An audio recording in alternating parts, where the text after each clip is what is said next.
কি প্রতিদিন রান্না করতে হচ্ছিল? তিনি আমাকে দ্রুত কাজ শেষ করার পরামর্শ দিয়েছিলেন। তিনি বলেছিলেন যে অসুস্থতার জন্য আমার বিশ্রাম নেওয়াই ভালো। ঘরের সব কাজ তাকে একাই করতে হচ্ছে। এই সেন্টেন্সগুলি আমরা আজকে দেখে নেব কত সহজে আমরা ইংলিশে ট্রান্সলেট করতে পারি, এবং আজকে আমরা দেখে নেব হ্যাড বেটার এবং হ্যাভিং টু ইউজ। তো welcome everybody, welcome to my channel টুসিস ইংলিশ কোচিং। সবাইকে বলবো প্রথম থেকে ক্লাসটি মনোযোগ সহকারে করতে। আর আজকে যারা চ্যানেলে প্রথম রয়েছে এবং এখনো অবধি যারা চ্যানেলটিকে সাবস্ক্রাইব করোনি, তারা অবশ্যই চ্যানেলটিকে সাবস্ক্রাইব করে প্রতিনিয়ত এই ধরনের ক্লাস করতে থাকো।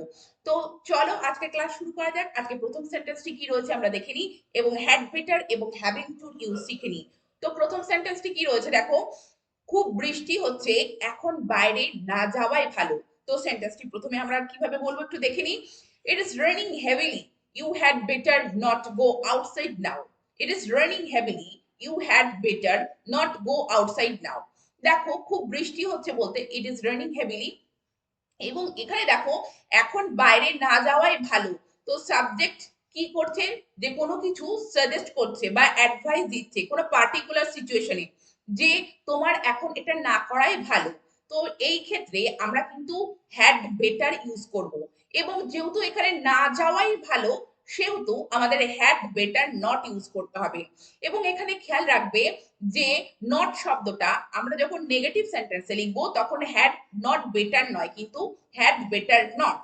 এবং তারপরে দেখছো যে ভার্ব ভি ওয়ান ফর্ম কিন্তু বসবে, তার এটা কিন্তু বিয়ার ইনফিনিটিভ হিসেবে বসবে, অর্থাৎ তার আগে কিন্তু কোনো আমরা টু প্লেস করতে পারবো না। সেই জন্য দেখো you had better not go outside now, যে তোমার এখন বাইরে না যাওয়াই ভালো। তো বাইরে গেলে কোনো একটা খারাপ হতে পারে, যে তুমি ভিজে যেতে পারো, এই যে ব্যাড কনসিকুয়েন্স বা ব্যাড এফেক্ট, তার বা ব্যাড রেজাল্ট, তার জন্য কোনো সাজেশন, সেক্ষেত্রে কোনো পার্টিকুলার সিচুয়েশনে কোনো একটা সাজেশন বা অ্যাডভাইস দেওয়া, সেক্ষেত্রে আমরা কিন্তু হ্যাড বেটার ইউজ করতে পারি। জেনারেল ক্ষেত্রে আমরা কিন্তু শুড, যে তোমার না যাওয়া উচিত, কিন্তু এখানে গেলে তুমি বাইরে গেলে ভিজে যাবে বা তোমার শরীর খারাপ করতে পারে, এই যে ব্যাড কনসিকুয়েন্স, তার জন্যই আগে থেকে একটা অ্যাডভাইস দেওয়া বা সাজেশন দেওয়া, সতর্ক করে দেওয়া, সেক্ষেত্রে আমরা কিন্তু হ্যাড বেটার ইউজ করি। এবং এখানে না আছে বলে কিন্তু আমাদেরকে এইভাবে ইউজ করতে হবে, হ্যাড বেটার নট। তো পরের সেন্টেন্সগুলি আমরা যখন ট্রান্সলেট করব তখন সহজে বুঝে যাব যে কিভাবে সেন্টেন্সগুলি আমাকে বলতে হবে। পরের সেন্টেন্সটি দেখো, তারা বিপদে আছে এবং তুমি আগামীকাল তাকে ফোন করা ভালো, মানে তুমি আগামীকাল তাকে ফোন করলে খুব ভালো হবে। তো কিভাবে বলবে, they are in danger and you had better ring him বা ring her tomorrow. They are in danger and you had better ring her tomorrow। তো সেন্টেন্সটি এবার একটু বুঝে নাও। দেখো তারা বিপদে আছে, সেজন্য দে আর ইন ডেঞ্জার। তো তুমি আগামীকাল তাকে ফোন করা ভালো। তো এখানে তোমাদের মনে আসতেই পারে হ্যাড আছে, কিন্তু আমরা আগামীকালের কথা কিভাবে বলতে পারি। দেখো এখানে হ্যাড বেটার, হ্যাড বেটারের মাধ্যমে আমরা কোনো কিছু পার্টিকুলার সিচুয়েশনে কাউকে কোনো অ্যাডভাইস দিতে পারি বা কোনো কিছু সাজেশনের ব্যাপারে বলতে পারি। তো সেক্ষেত্রে হ্যাড বেটারের মাধ্যমে কিন্তু কোনো পাস্ট ইভেন্টের ঘটনা আমরা বলি না, হ্যাড বেটারের মাধ্যমে আমরা প্রেজেন্ট বা ফিউচারের কথা বলি। তো তুমি আগামীকাল তাকে ফোন করতে পারো, সেক্ষেত্রে ফিউচারের ব্যাপারটা বলার জন্য এখানে দেখো you had better ring her tomorrow, এইভাবে সেন্টেন্সটি লেখা হয়েছে, যার মাধ্যমে বলা হয়েছে যে তুমি আগামীকাল তাকে ফোন করতে পারো। এখানে দেখো সাবজেক্ট, তারপরে হ্যাড বেটার, এবং তারপরে দেখো বেয়ার ইনফিনিটিভ অর্থাৎ উইদাউট টু হিসেবে কিন্তু ভি ওয়ান টি বসানো হচ্ছে, রিং হার টুমরো। এইভাবে সেন্টেন্সটি আমাদেরকে বলতে হবে বা লিখতে হবে। পরের সেন্টেন্সটি দেখো, তোমার শেষ বাসটি না ছাড়াই ভালো, যে এটা ছাড়লে তোমার অসুবিধা হতে পারে, তো ব্যাড কনসিকুয়েন্স হতে পারে, তার জন্য আমরা শুড না বলে আমরা কিভাবে বলবো, you had better not miss the last বাস।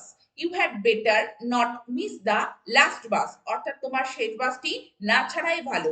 পরের সেন্টেন্সটি দেখো, তাকে মিথ্যা না বলাই ভালো।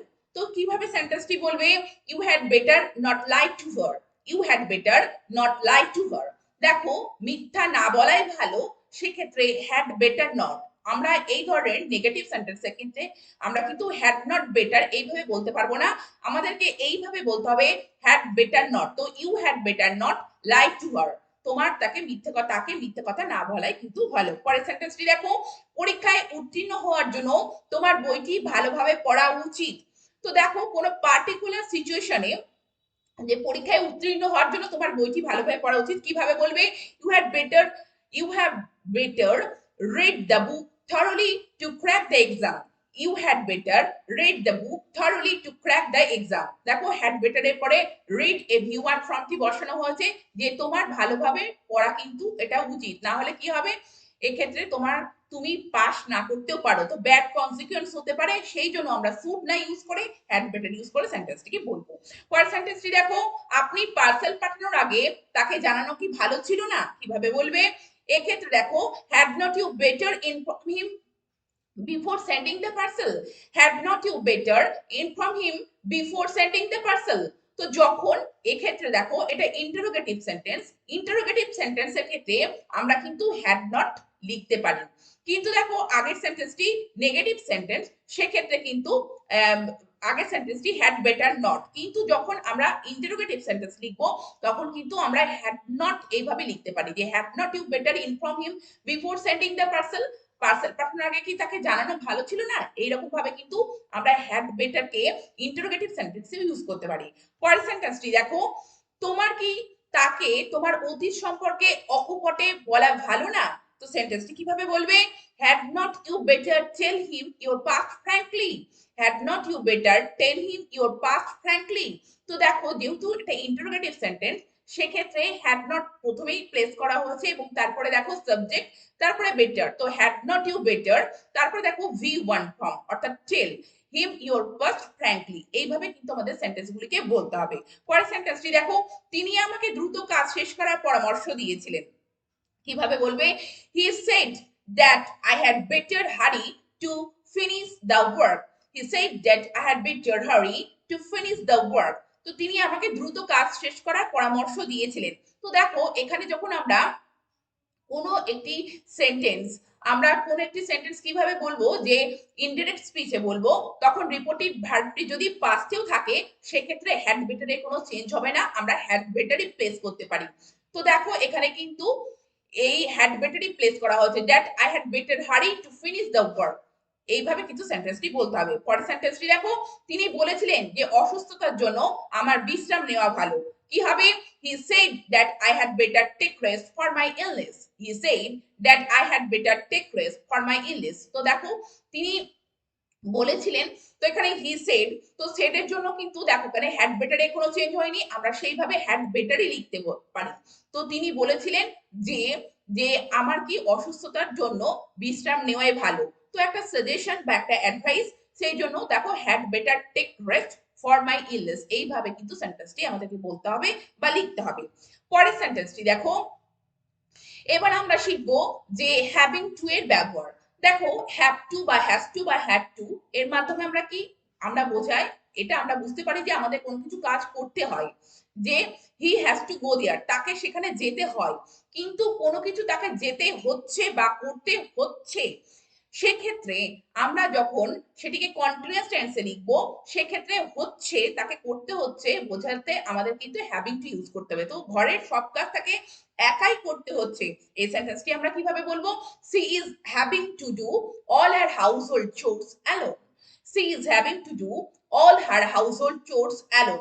তো দেখো এবার সেন্টেন্সটি একটু বুঝে নাও, তাকে করতে হয় যদি বোঝায় তাহলে সি হ্যাজ টু ডু, আমরা এইভাবে বলি, কিন্তু তাকে একাই করতে হচ্ছে, সেই জন্য সেন্টেন্সটিকে আমাদেরকে এইভাবে প্রেজেন্ট প্রোগ্রেসিভ টেন্সে, অর্থাৎ দেখো সি এটি প্রেজেন্ট কন্টিনিউয়াস টেন্সে রয়েছে, সেই জন্য বি ভার্ব ইজ, তারপরে দেখো having to do all her household chores alone, যদি এটা আমরা পাস্টে লিখতে চাই যে একাই করতে হচ্ছিল, তো আমরা এখানে কিন্তু ওয়াজ লিখবো, she was having to do all her household chores alone. পরের সেন্টেন্সটি দেখো, বাচ্চাটিকে এখন আয়াবাসিক কাছে থাকতে হচ্ছে, তো থাকতে হচ্ছে, তো সেন্টেন্সটি কিভাবে বলবে? The baby is having to stay with nanny aunty now, the baby is having to stay with nanny aunty now, তো বাচ্চাটিকে এখন আয়ামাসির কাছে থাকতে হচ্ছে, তো হচ্ছে ব্যাপারটি বোঝানোর জন্য ইজ হ্যাভিং টু, তো এটি প্রেজেন্ট কন্টিনিউয়াস টেন্সে রয়েছে যে থাকতে ব্যাপারটা হচ্ছে, সেই জন্য ইজ হ্যাভিং টু। পরের সেন্টেন্সটি দেখো, ডাব্লিউবিসিএস ক্র্যাক করার জন্য রামুকে সারাদিন পড়াশোনা করতে হচ্ছিল, দেখো এই অতীতে ব্যাপারটি তাকে কি করতে হচ্ছিল, সারাদিন পড়াশোনা করতে হচ্ছিল, কিভাবে বলবে?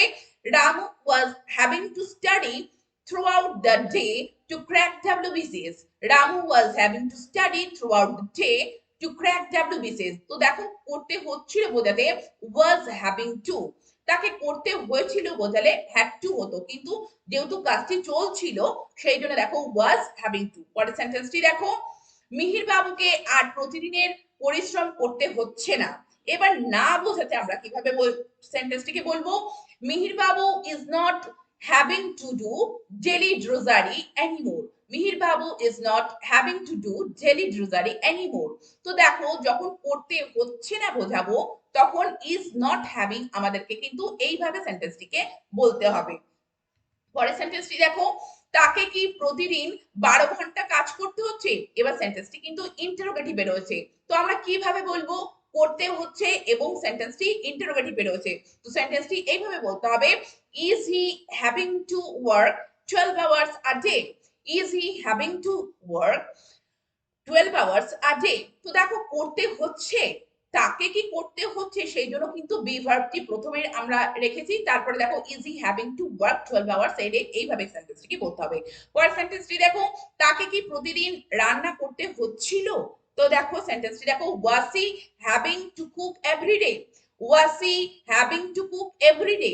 তো দেখো এখানে ওয়াজ অর্থাৎ করতে হচ্ছিল সেটা পাস্টে বোঝানো হয়েছে, সেই জন্য ওয়াজটি সাবজেক্টের আগে কিন্তু প্লেস করা হয়েছে।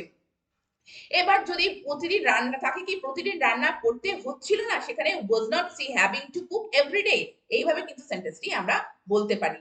বা আমরা যদি বলি যে তাকে কেন প্রতিদিন রান্না করতে হচ্ছিল, সেক্ষেত্রে why was she having to cook every day, এইভাবেও কিন্তু সেন্টেন্সটি তোমরা বলতে পারো। তো দেখলে কত সহজে আমরা হ্যাড বেটার এবং হ্যাভিং টু ইউজ করে প্রত্যেকটি সেন্টেন্স ইংলিশে ট্রান্সলেট করলাম।